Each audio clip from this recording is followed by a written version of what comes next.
Hi everyone, welcome back to another video from Tech Basics. In this video, we will be learning how to cancel Marks and Spencer or M&S Credit Card.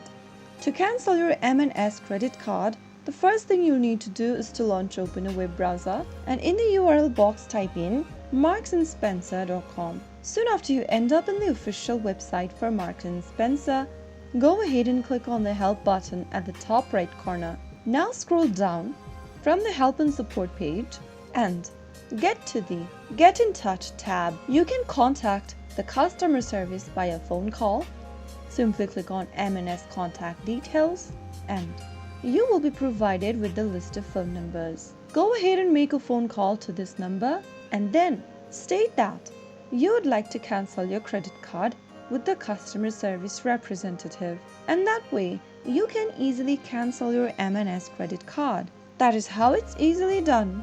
If you found the video to be helpful, go ahead and give us a thumbs up. Don't forget to subscribe to our channel by hitting the subscribe button. Press on the bell icon so that you'll never miss another upcoming upload from us. I will see you again in the next episode. Thank you for watching.